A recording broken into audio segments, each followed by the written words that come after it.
Welcome back to the final cut. That's the new name of this program. It's a play on words that I took from the final series of my favorite BBC program, House of Cards, the superior original UK version. And if you don't know what that is, you can look it up yourself because we have more pressing subjects to discuss. I want to talk about the main topic of discussion today, Greenland. Will the US take it? Will NATO be, or has it already been destroyed by the threat of taking it? And Venezuela as well. I want to talk about that because that happened right before Greenland and it seems very related. And I want to reflect on Donald Trump's so called leadership.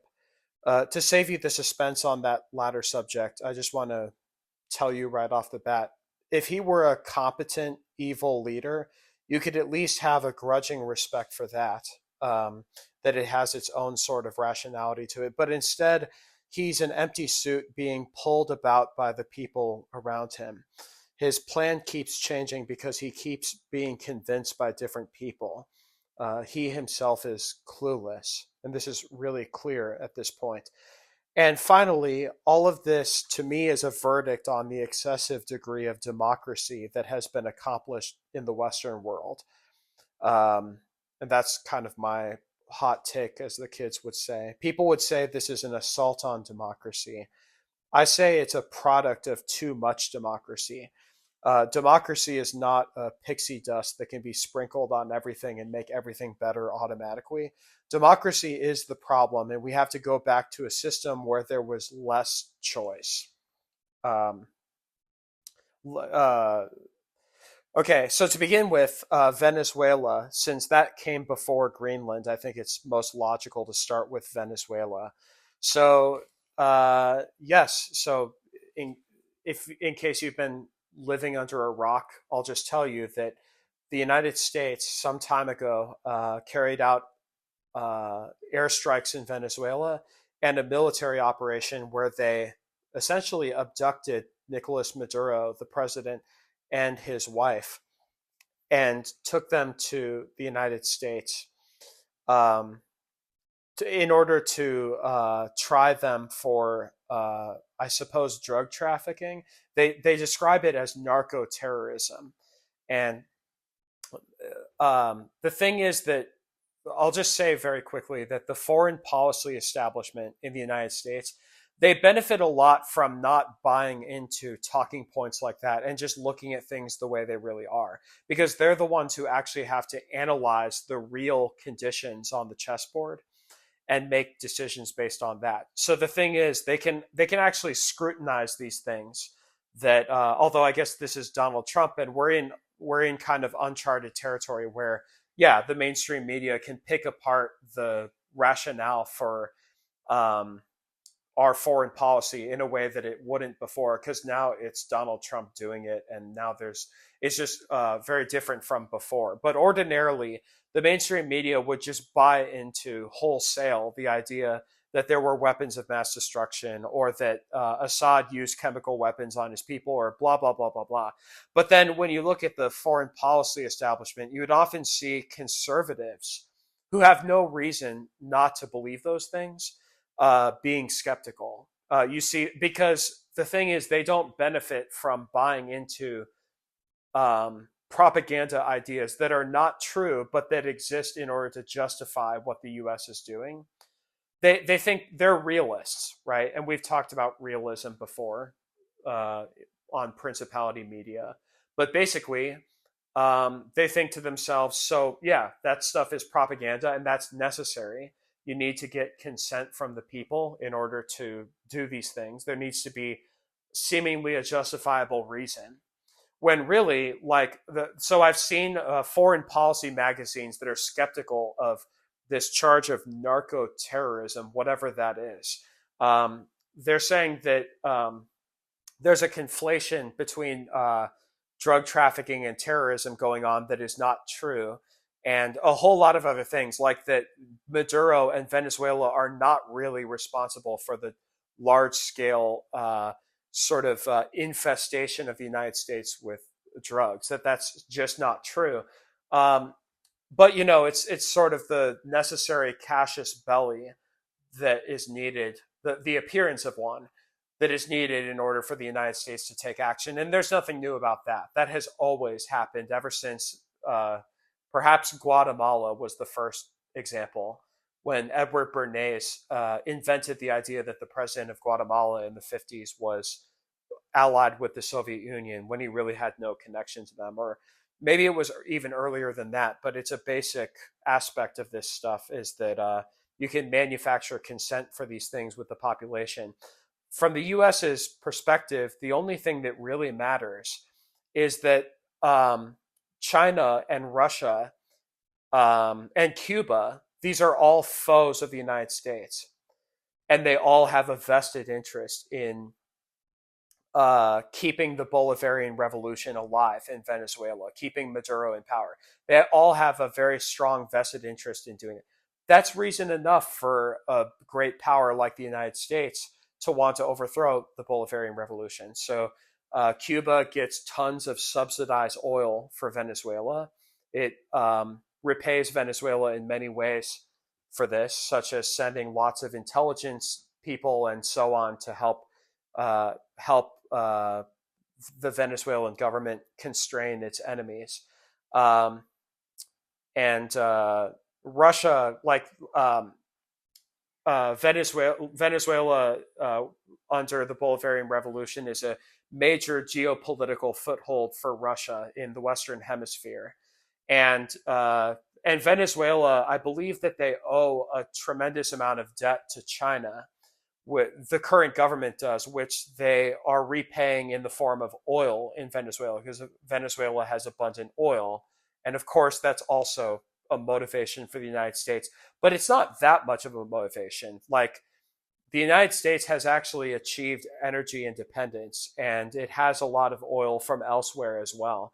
They're not desperate for Venezuelan oil. It's certainly a benefit to have more oil from Venezuela. But it's also just the fact that it's a geopolitical foothold for their enemies. So Venezuela owes a big debt to China, and they repay that in oil. If the government were to be overthrown, then China would not be able to get repayments on that debt anymore, which would be a blow to China. Anyway, so they all have reasons for wanting Venezuela to remain. That's the real reason that the United States wants to get rid of Venezuela. But they have to, the US can't just say that to its people. It has to have like a reason that they can connect with, a reason that people can easily understand. The idea that they're flooding drugs into the country. And Maduro has said in court that he has not done that, that he's innocent of that. And I actually don't think that that's a far-fetched idea.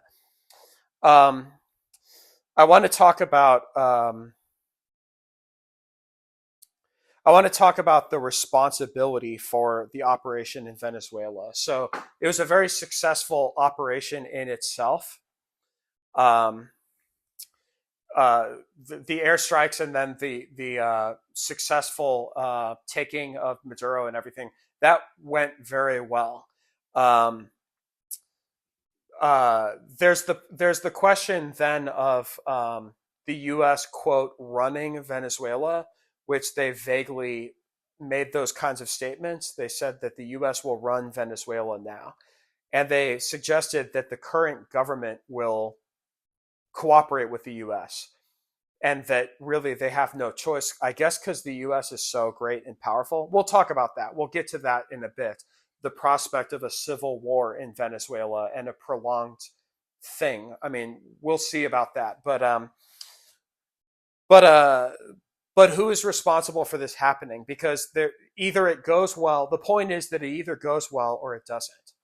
So either that initial operation goes well, or there's always a risk that it would fail. Just like the operation to kill Osama bin Laden that Obama executed, that could have failed.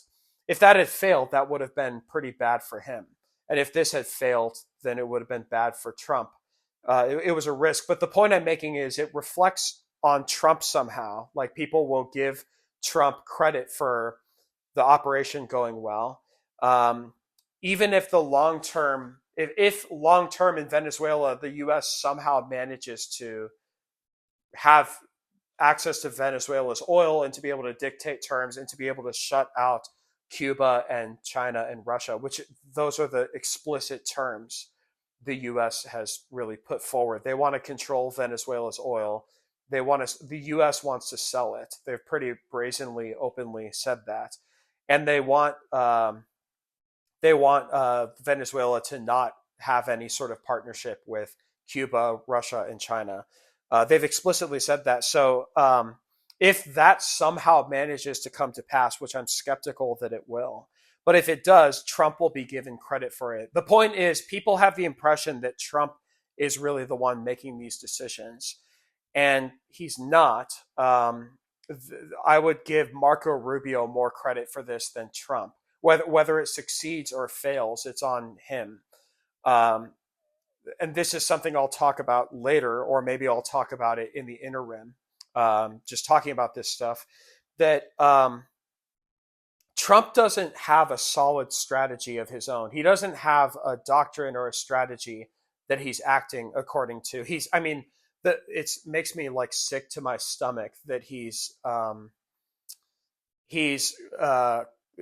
coined the term the Don Roe doctrine, when really he could just as easily pivot away from the Monroe doctrine, which is the idea that the U.S. needs to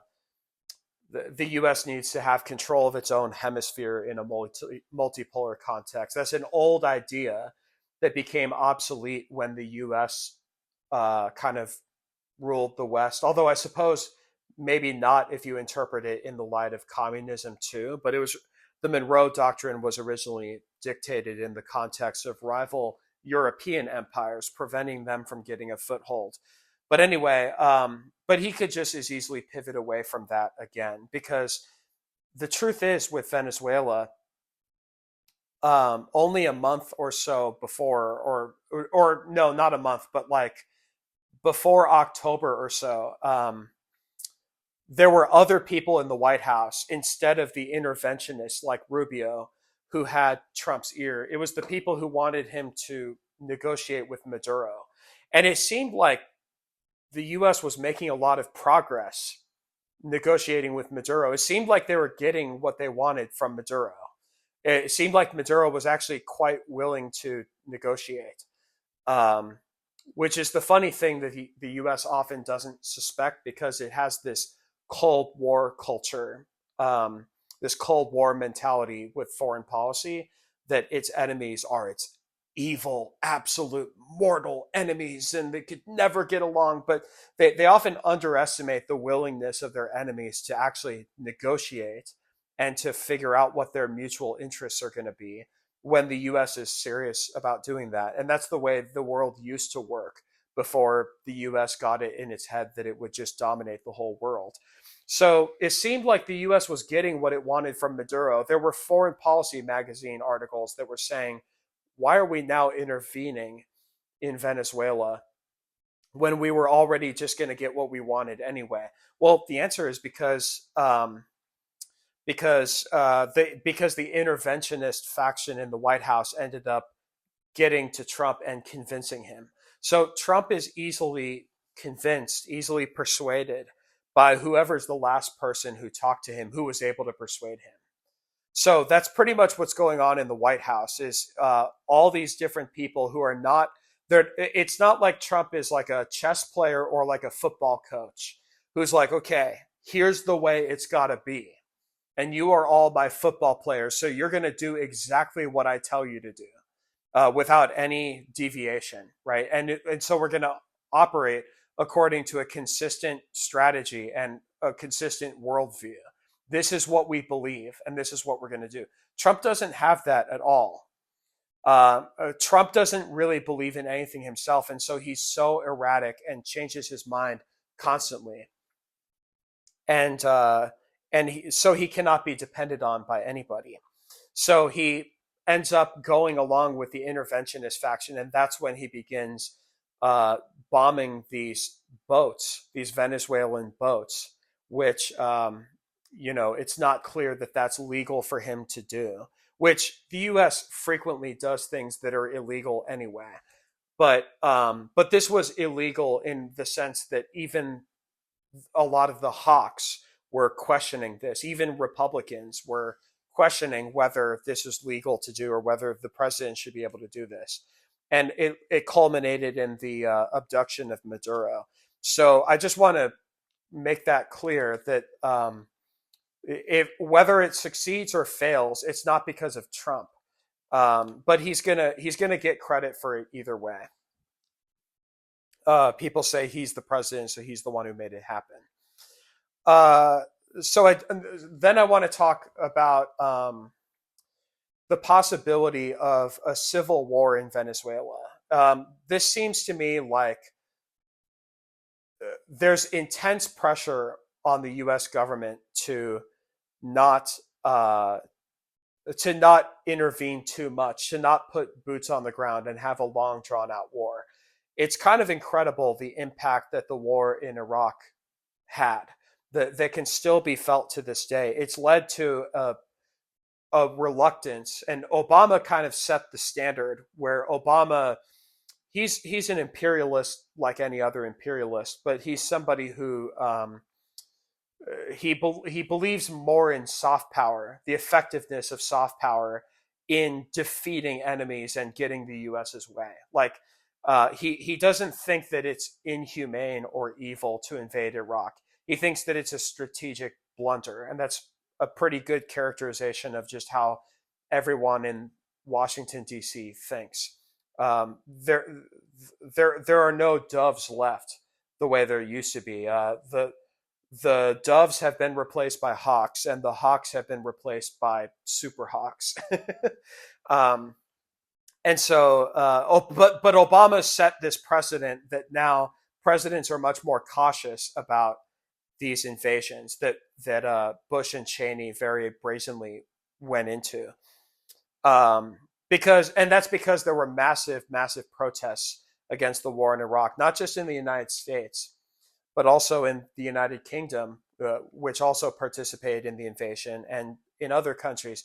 The fact that there were no weapons of mass destruction and the whole thing was kind of a blunder, and was set up on false pretenses, I think that had a very profound effect on the population, and it helped fuel this idea that has led us to this current position. This idea that politicians lie to you and you cannot trust them. So it was almost a blunder in that sense more than it was any other kind of blunder, that it took away so much of the power that these politicians have. But it's resulted in this reluctance to go to war. But I also want to skip ahead before we talk about that civil war in Venezuela. There's this other topic that comes after that, but I think it's more logical to address it now. The role of social media. So what I mean by that is if there is a civil war, this would be America's first major war since the advent of social media. Just think about that and how actually profound that kind of is. When the Iraq and Afghanistan wars happened, people's connection to geopolitics was mediated through television and newspapers. And television and newspapers, they're basically the cheerleaders for these wars.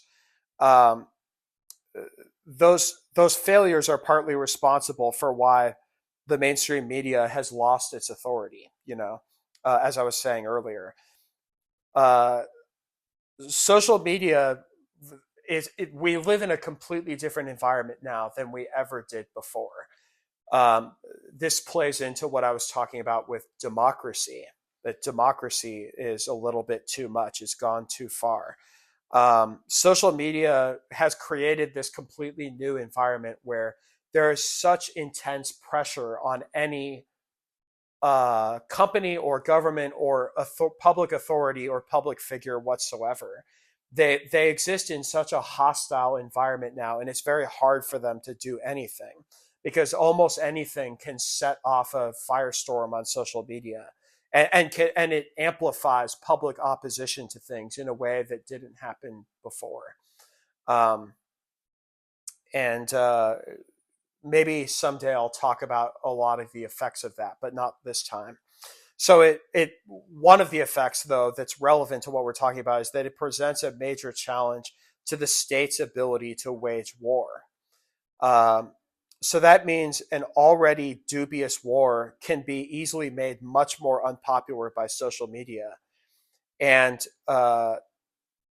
and since this war was clearly for geopolitical reasons and not for domestic popularity, because Trump won, it's sort of like he ran as the anti-war president. But now that he's in office, he has this attitude of, well, screw my voters, screw the people who wanted me to be anti-war.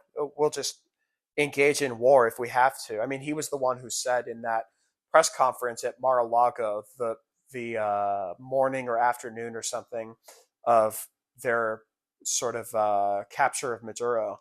He said that boots on the ground in Venezuela, sure.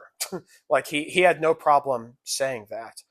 Um, so voters may be upset by that, and they may punish the Republicans for this in the midterm elections, and social media would amplify the effect of that.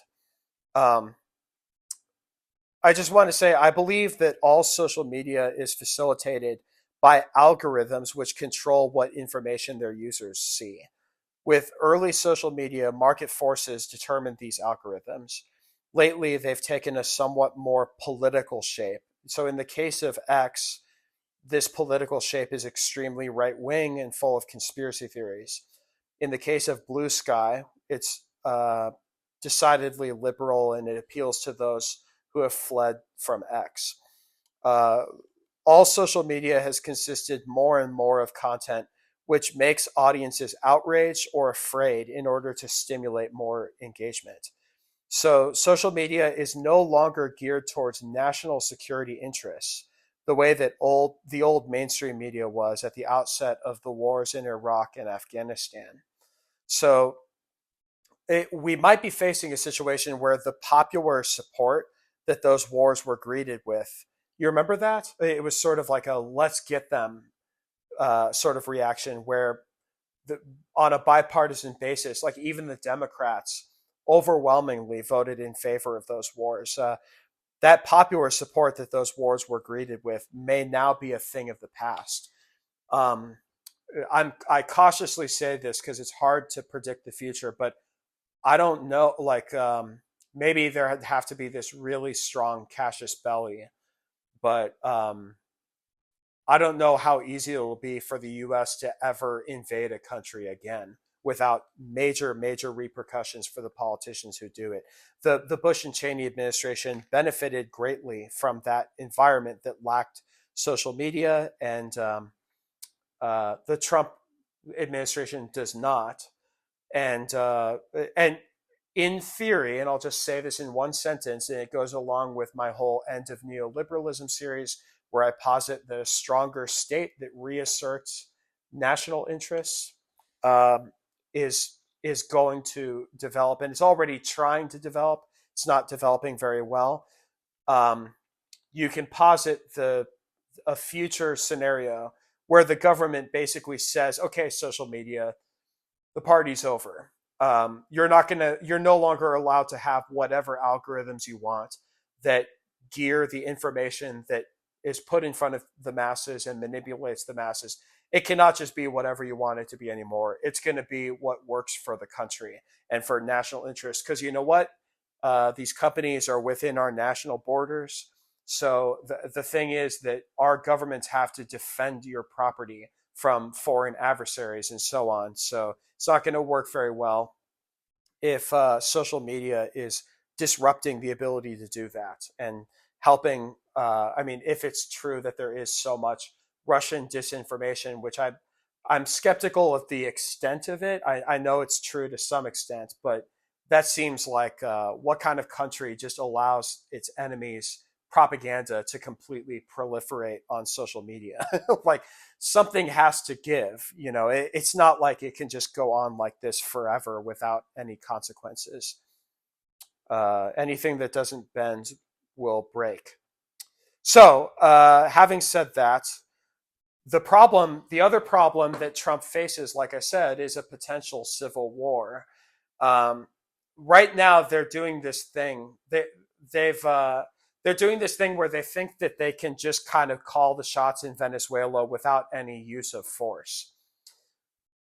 but the use of force is how states call the shot. Without that threat, then it's completely meaningless, right?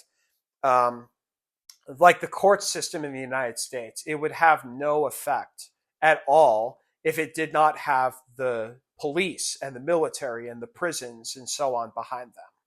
Without all of that, the courts would not be important. They would just be another opinion in a sea of opinions. So similarly, if I'm Venezuela, then I'm just saying, why would I let you run our country when it's obvious that you cannot do anything about us saying, no, you're not going to let us, or no, we're not going to let you do that. So um, it seems to me like so taking Maduro out of there and prosecuting him, okay, fine. That in itself seems to be working for what it is. I'm not that convinced that it's the most significant thing ever. Uh, I get the impression that the Trump administration doesn't need its accomplishments to actually matter in real life. They just need to manipulate the public. So, um, doing all that, okay. I mean, it's illegal for the U.S. to do. I'll just address that. It's illegal for the U.S. to do, but so have a lot of the other things the U.S. has done, and you can clearly see that that doesn't ever stop the U.S. Um, because that's just not the way the world works. When you say illegal, you're talking about international law, which was set up by human beings as an attempt to bring an end to this feature of the world that was first described by Thucydides long ago. I mean, maybe it was described by somebody else before then, but since ancient times, his statement is held up that the strong do what they like while the weak suffer what they must. And really, like those of us who are realists, we would say the world has not really changed fundamentally since the time of Thucydides. Even in 2026, it's still the same way. And, international law be damned. Like they tried to set that up. They tried to set up the International Criminal Court to say, well, these things are illegal, so you can't do them. But apparently they can still do them. So then the idea that it's illegal doesn't seem to mean very much. Not when the United States is a permanent member of the Security Council. Uh, then it can do what it likes to do. So it's illegal, but they can get away with it. So I'm speaking just from a strategic standpoint. I'm not passing judgment morally. That's not really the role I ever play here, but that in itself seems successful for what it was. But expecting that the Bolivarian Revolution will either be uprooted cleanly or will simply obey the U.S. Uh, I believe that they did not think this through. And as always, I could easily be wrong, and I'm open to being wrong. But this looks like it was a really sophisticated and well orchestrated operation to kidnap Maduro. It was executed by competent people who were commanded by incompetent people who did not have a good longer term plan. So it looks to me like a blunder to try to make the government of Venezuela comply or to try to take it out. So, uh, almost as if to distract us from Venezuela, which is so much of what this administration seems like it's trying to do sometimes, by the way. It distracts us with newer and newer crazy things it's doing to manipulate us. And it benefits from the incredibly low attention span that people have, where people are very easily distracted or they don't think about these things too hard. So, as if to distract us from this supposed plan to run Venezuela, they shift to Greenland. So let's segue to Greenland. Uh, it's a strange and pivotal time we're living in. I just want to step back and say that for one thing. It's a very strange and pivotal time we're living in when balances of power are being completely upended in region after region after region. First, it was Israel upsetting the balance of power in the Middle East. then Russia began upsetting the balance of power in Eastern Europe. And I know we could say there were prior actions from others that precipitated both of those events. Yes, I know, but they didn't upset the balance of power. And yes, you could say that those precipitating events were themselves responses to these countries and blah, blah, blah. Like there's people probably listening to this who have an axe to grind one way or another in these debates. And I'm not talking about that right now. The point is that Israel and Russia have upset the balance of power in their regions. But I don't know if we were guessing that Donald Trump would directly upset the balance of power in the West. I mean, maybe a lot of people did, but I think we couldn't be certain because his administration has been very unpredictable. So now it feels like the whole world is in flux. Uh, I only recall right now just the fall of the USSR and World War II in its aftermath and World War One in its aftermath. In recent memory, those are the only events I recall as being more consequential in reshaping the whole world system and having profound effects as a result. It's like a whole new world after every one of those conflicts. And we don't know where this is going to go. And I just want to say too that people who are acting like they know where this is going to go, and this is what I was saying too before Trump was reelected, is that people who were saying they know exactly what's going to happen if he's reelected, exactly what he's going to do. These people really don't know what they're talking about. We don't really know exactly what's going to happen.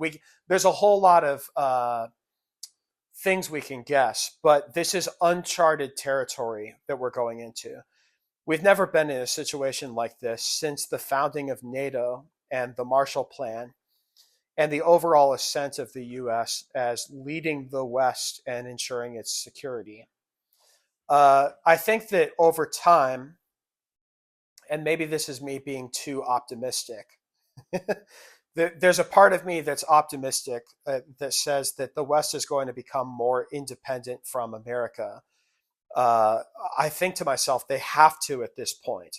If they don't, they're fools. Just so I can spell this out in case you don't realize, it's because now they can never predict what Donald Trump is ever going to do. So at this point, they have absolutely no assurances that in the event of an attack on a NATO country, that Donald Trump and America will actually defend that country.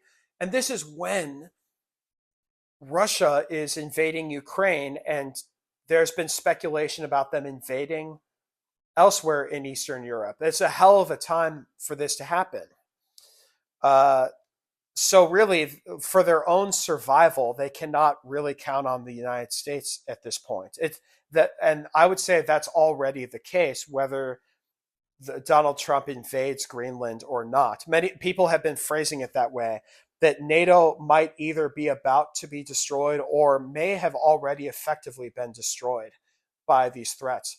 Well, I think it has been effectively destroyed for now. And even if there's a completely different administration in the future, it would take a whole lot. I'm not exact. It's kind of almost kind of tires me to picture the United States rebuilding that trust after this. Um, so if Europe does not, for their own good, completely reduce to the lowest level possible their reliance on the U.S., then I would say they're fools. And there's two things I want to talk about. First, that we cannot rule out the possibility that they're fools. And second, that there's a limit to how much they can reduce their reliance on the U.S. So first, that we cannot rule out the possibility that they're fools. Well, what I mean by that is they themselves have never had to make these kinds of decisions before. They could always just be satisfied to let the United States handle it, because supposedly NATO was a defensive alliance between a lot of countries. It was like a voluntary defensive alliance. NATO was NATO was and is run by the United States. I mean, that's how NATO works. It's staffed by people from Europe, but it's the United States that calls the shots. I think Vijay Prashad very adequately referred to it as it's like a children's birthday party. Like the children are the ones doing the birthday party. They're the ones making it happen. But really, it's the grown-ups who are actually making it happen. Like the grown-ups are the ones who organized and ran the birthday party. And they let the kids think that they're the ones doing it. And that's pretty much what NATO is. NATO is the United States to begin with. Uh, and the thing is, that's perfectly fine with these European countries. That's one less thing that they have to worry about because America runs NATO, and then the contract that um, is that the contract is the U.S. and its overwhelming military power and geopolitical strength that cannot be challenged by any country in the world, really. The U.S. will come to the defense of these countries against Russia and these other enemies, potential enemies, and so on. And the result of that was decades and decades of peace, and these European countries knowing a peace that was a relief after the horrors that they had experienced during World War II, the absolute horrors during that time. And also after the Soviet Union fell, I mean, I think it's more divided there, but there were many who were very happy to move away from that sort of arrangement and to come into the sphere of the West. Those are the people who took power, essentially, the people who wanted to remain in a socialist bloc against the US. They lost power. But anyway, the point is that the politicians who are in place now, they've never had to make these kinds of decisions before. They could let the United States do it. And so it's kind of like if you were to say to them, well, now you have to make a decision. The United States wants to invade Greenland, or it's repeatedly threatening to invade Greenland. And uh, Greenland being the territory of a NATO ally of the United States. So you have to make a decision about that. Well, I would compare that to like dropping fortune into someone's lap who never had any basis for making a fortune in the first place. So once they have a fortune, they don't know how to keep it either. They don't know how to make that fortune work for them. So it reminds me of stories I've heard of like there'd be like homeless individuals. This occasionally there'd be like news headlines about this, and it would make the rounds on the internet. Some homeless person would have some incredible gift. For example, there was one homeless guy. He had like crooked, yellowed teeth. He had all these problems, and he was completely destitute, homeless, and everything. But he had this golden voice, the voice of like a beautiful golden radio announcer. It's like the warmest, most beautiful voice ever. He was somehow blessed with a voice that none of the rest of us get to have. So videos of him speaking for people, just people taking videos of him, say this, and him speaking went viral online. Then people raised lots of funds. They made things happen, and basically he ended up becoming the announcer for like a sports team, or it was something like that, and which made him a lot of money. And you would think hopefully that'd be a happy ending. Well, no, because then he just sort of collapsed from there. He was not able to hold on to the job. He collapsed into alcoholism and drinking too much. He lost his job. He became destitute, and boom, he ends up homeless again. And that's what I'm talking about is he's handed something, but then that doesn't change the problem. There's an underlying problem that isn't really somehow transformed once the external conditions change. I would also compare it, if this is a more immediate thing you can understand, I would compare it to the stories of the television shows. First of all, the television show Game of Thrones, and second of all, the Star Wars sequel trilogy. So in the case of Game of Thrones, they simply adapted from the series of novels uh, very, very, very effectively for a mass audience, and it worked perfectly for as long as they had source material to work on. Oh, but then they run out of source material because George R. R. Martin does not publish the last book. Well, now they just have to kind of wing it the last season. And it turns out that these people, of course, they didn't succeed in writing a good story at the end because the basis of their success before was never that they wrote the story to begin with. So there's no reason to expect that they would somehow write a story on the same level as George R. R. Martin. You don't find that kind of storytelling ability or kind of fidelity to the themes and the tone of that show. You don't just find that around the corner easily. And the same could be said about Disney's mismanagement of the Star Wars franchise, that they obtained it and they very quickly decided to push out movie after movie after movie. And the first of the sequel trilogy films, well received upon its release, but then quickly there was a backlash because, it was very, very, very similar to the first Star Wars film and sort of to the other original trilogy films. So they played it safe, and that worked out well for them. But they couldn't keep playing it safe forever because the fans caught on to what they were doing. So then, they could either keep playing it safe and that wouldn't work. They'd probably lose a lot of interest from their audience. Or they could go in a new direction, and that's what they chose to do. The problem is that they never had any basis for going in a new direction to begin with. They never actually established any ability to make successful films. They just thought it would happen automatically, I suppose. So this is kind of the same thing. When I feel like there's a danger when Europe has relied on the U.S. all this time, and now it's expected to depend on itself for its own survival. Um, I think really like I feel like you just have probably lots of politicians who are almost like fattened on the decadent laziness that they can have when it comes to foreign policy. And now they're not going to know what to do or how to do it or how to act in a unified manner. I recall an earlier episode of the final cut where I talked about Vladislav Surkov, Russia's puppet master for 20 years who kept Putin in power. So he talked recently in an interview about the EU specializing in half measures. He said that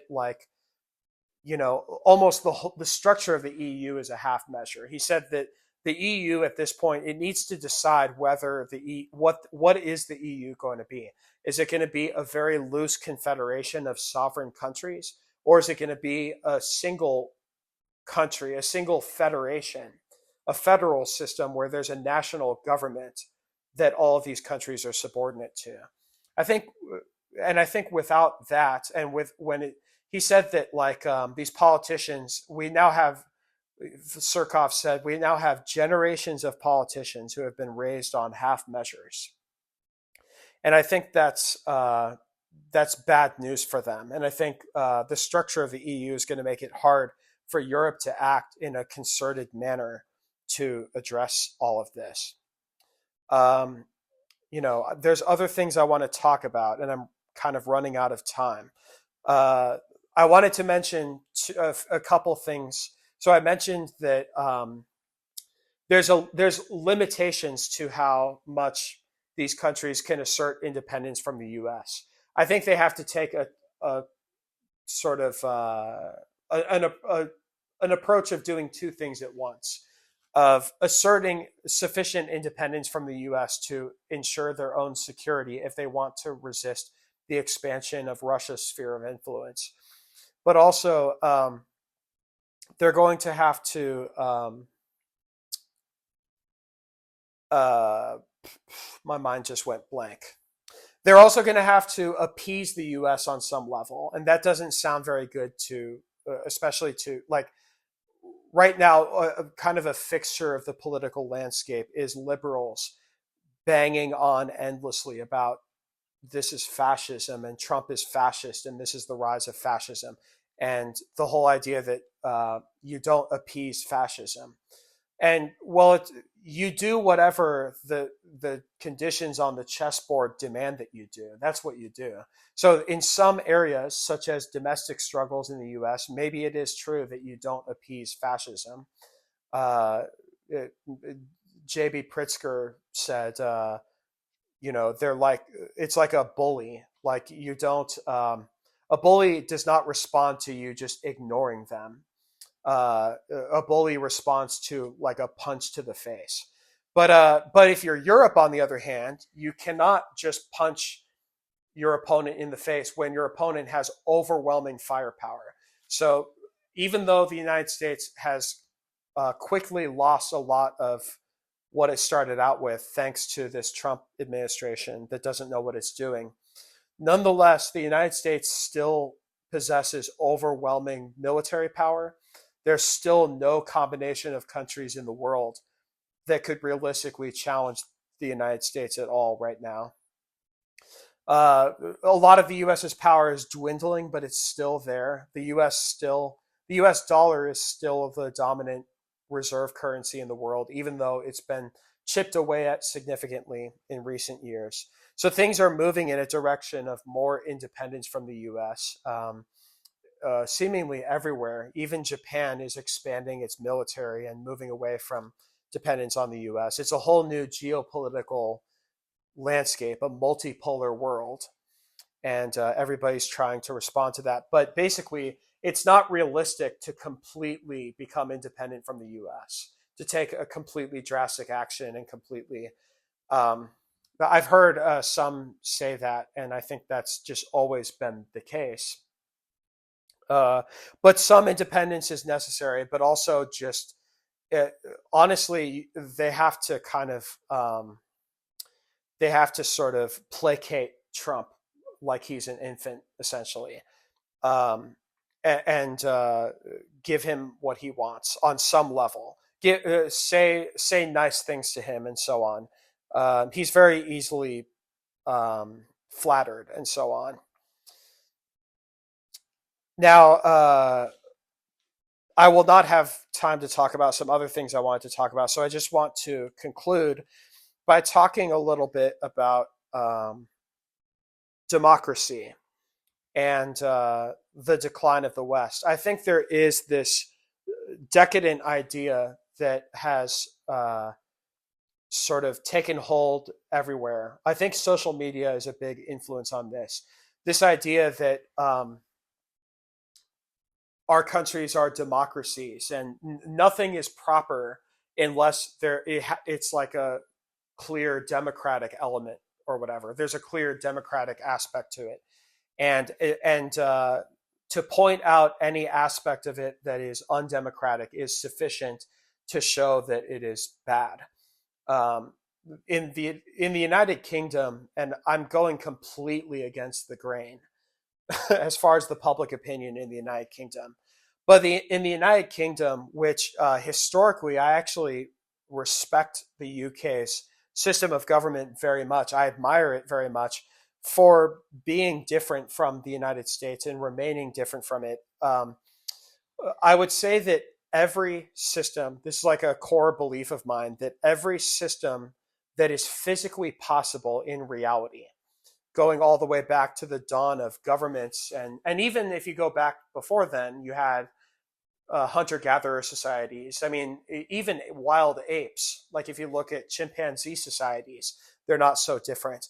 Where there's always it's always some combination of democracy and meritocracy. It always is some negotiation between those two things, no matter what. So, in other words, there never is a pure dictatorship, not in the conception that like 1984 describes, or that Americans love thinking about. Just the complete slavitude of the individual, and no power for any people anywhere. Well, no, I mean, whether it's Nazi Germany or whether it was any sort of society that you describe as totalitarian, the dictator cannot actually wield all that power by themselves because obviously the entire rest of the country, so one man ruling all of that, well, he's a little outnumbered. So the truth is that he cannot just rule over them. He also requires support from them. He requires the support of uh, pillars of, power, pillars of institutional support, such as the military, the media, education, academia, um, big business, and yes, even the population itself. I mean, you show me one of these dictators, and I'll show you a base of support that they had, which ensured their survival as a leader. So, Machiavelli, who wrote The Prince, and he's the most cynical guy about politics in the world. But he says, princes cannot just make the people angry, or like princes cannot just do anything they like without any constraints. There's no scenario where they can do that because yes, revolutions can happen. Yes, princes can be overthrown. you know, so that's just that is a fact of reality. Is the working masses will always outnumber the elites who try to plan things and try to guide the direction of things, oftentimes in their own interests. But the thing is, they can only hammer the masses so far. Yet at the same time, nothing can ever be a true democracy either. I would say that democracy in itself, this idea of a pure democracy, this is something that I suppose anarchists believe in that. And I suppose on some level, maybe the liberals believe in that too. The center left people, I suppose. And perhaps, yeah, also the John Locke type of liberals, just the people who generally believe in liberal democracy, people in the West. I mean, when I look at, if I can return to the UK system, it seems like it's going in that direction where I always admired the fact that the UK system seemed to explicitly be a combination of democracy and meritocracy. You had the lower house, which was the House of Commons, and then the upper house, which is the House of Lords. And these are like two houses that represent, in theory, they represent democracy and aristocracy. I mean, democracy and meritocracy. And obviously, it's not that simple. Because there are a lot of elements there which didn't seem very meritocratic. But certainly these aristocracies in Europe emerged because of the need for monarchies to expand the state over time. I mean, that's just the direction it went in. Paris, for example, became a much nicer city over time. You can look into this if you're curious. It became a very well-developed, very nice city over time when basically there needed to be a lot more people who were helping run society and helping make everything happen, and that those were the aristocrats. So all of a sudden, Paris went from being this old medieval stronghold that was pretty dirty and stuff to suddenly having these areas in it that were very, very nice and very polished. And that's why that's why cities are as nice as they are now. Why a place like New York or Chicago or London or places like that. That's why like there's so many areas, especially downtown, that are so nice and beautiful and so on. Part of it is to attract tourism, and part of it is to appeal to the wealthy people who are the modern aristocracy who live there. Anyway, I'm kind of going on too long about this, but at this point, yeah, the monarch has been reduced to like a ceremonial figurehead.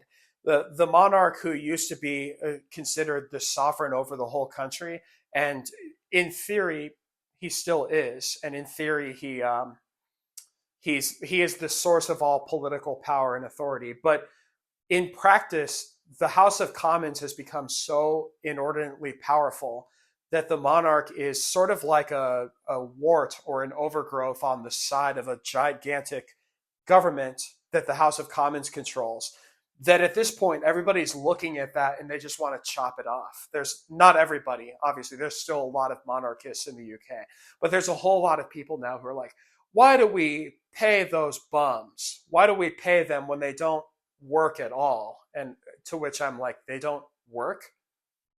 They don't work? Is that right? Where are you getting that information? Like Princess Anne has more, like probably more than double the number of events she does than there are days in the year. Uh, she's not a bum at all. But oh, they shouldn't be paid that much money. I don't see and this I'm taking the unpopular view, because the popular view is that we just need to give control to the people. I'm not saying that like a hereditary monarchy is going to be that much better at controlling things, but I think they will have their own interests, which are not short-term interests that everybody else seems to have. But if we just ignore that and simplify it and look at like the House of Lords, there's like a lot of proposals to abolish the House of Lords. Certainly, it's like a terrible institution. It's just a patronage system for the House of Commons. That's what it is. It's just the prime minister uses it as a system of power over his or her loyalists and so on. And I have no doubt, there's no doubt in my mind that Nigel Farage would do the same thing if he were elected prime minister. It doesn't matter who you vote into power. They always promise that they're going to change it into a better body. And they always fail to do that. And Farage is claiming he'll abolish the House of Lords outright. Or is that what he claimed? I can't remember. Or he'll replace it with a democratic body. I think neither of those is a good idea. Abolishing it would take away, like, you know, I think I've made my position clear that things are too far in the direction of democracy, too far in the direction of the people. There needs to be more meritocracy, like especially in the United States, where it seems like no one is driving the bus at this point. So my position is the House of Lords. It's not the problem is not that it's not democratic enough. The problem is that it's not meritocratic enough, and that kind of should guide how we address it. If we make it a democratic house, then the result is going to be that you have two democratic houses with conflicting mandates. Oh, great. So now it's just like the United States, where there's never-ending gridlock between these two houses. And that would make Britain the only other country on earth that took that approach that the United States did, of making the upper house a powerful democratic house instead of a less powerful meritocratic house. Like every other Westminster system has taken power away from the upper house, made its power so much less and empowered the lower house, but still retained its meritocratic. They've been better for it. That's why these countries all have better healthcare than the United States, for example. It's just my opinion. Others will say that limited government is better. But I think that essentially, just thinking of a way I can wrap this up. I'll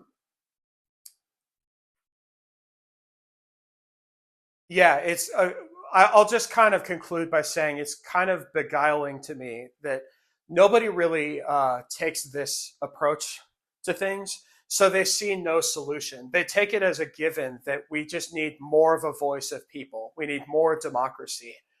Do they not have enough of a voice already? I mean, social media exists. You can look on there. There's their voice. That doesn't look so pretty, does it? That looks pretty ugly to me. And that's not even really their voice. That's just the way social media manipulated them. And I talked about this in the first of my end of neoliberalism videos, where I basically said the masses themselves are not actually going to come up with their own ideas. they're not going to collectively come up with a solid plan and lead us out of this mess. That's just a fantasy. What they're instead good at doing, and I'm sorry to be blunt, but they're good at just taking orders from others or being manipulated by others, being manipulated by social media. And that's the reason that they've moved in the direction that they've moved. That's the reason that both the liberals and the conservatives have gone in their respective paths. And so they're kind of just banging their fists against the wall. And they're not really wondering why nothing they're doing is changing the world for the better. They're not curious at all about why it isn't working. For the conservatives, I can kind of understand why that is. It's because their demagogues are in power, or are, if they're not in power, they at least have a strong voice like Farage does. But in the case of Trump, he's in power, and he doesn't have to make his supporters happy. I've seen this argument, and it makes sense to me. He doesn't have to make his supporters happy when he's in power. He can calm them by making them angrier and angrier, making them less and less happy, in order to keep on agitating them towards his position and prepare them for a less and less democratic government.